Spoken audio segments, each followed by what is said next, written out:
fire, right?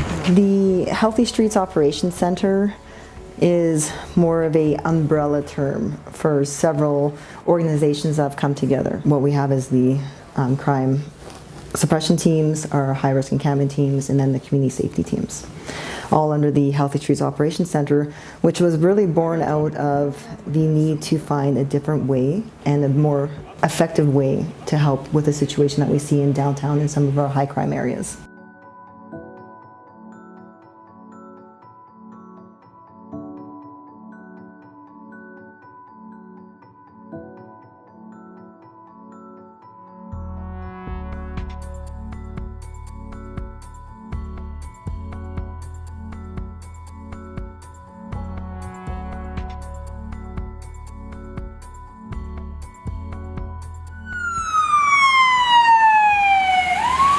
This is a new program.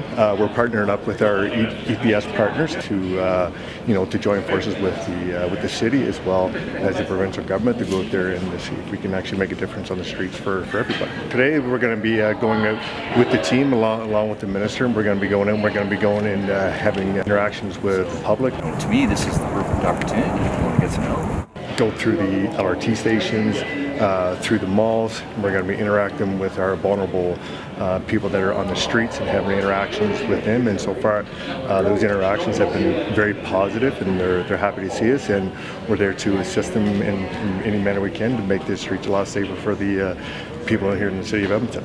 What we saw with the ending of the pandemic and during the pandemic is that it magnified the issues that we had prior to 2020. So working with our organizational partners with the Edmonton Fire Rescue, AHS, the emergency services, so the ambulance.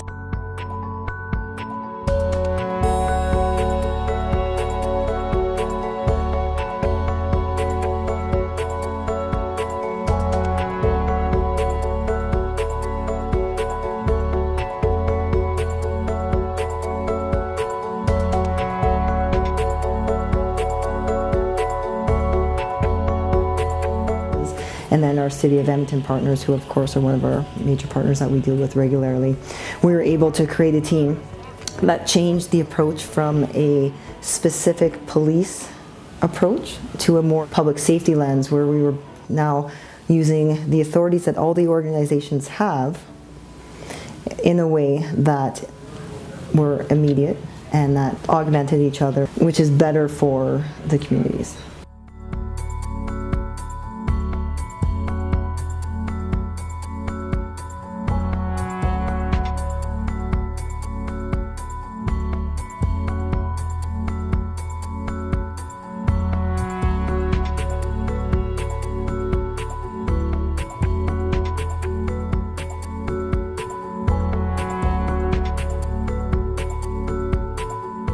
So when we were talking about having AHS on the teams, they're supporting the community with community first aid, as well as being that on the ground, not having to wait for an ambulance to attend. Situations such as overdoses, on-view assaults, and even some things like if they need band-aids or wound care. One thing that we've really seen is that having these paramedics on our teams is that we're able to free up ambulances for the city of Edmonton. Probably one of the biggest things that I've noticed is just the interaction. Like they're happy to see us, and I've taken a special interest in in talking to them, getting to know them, and hearing their stories. We determined through evidence-based and intelligence that the highest severity and the highest social disorder areas are the downtown core, Chinatown, and up through the Kingsway corridor. Our teams will go into areas for about 15 minutes at a time,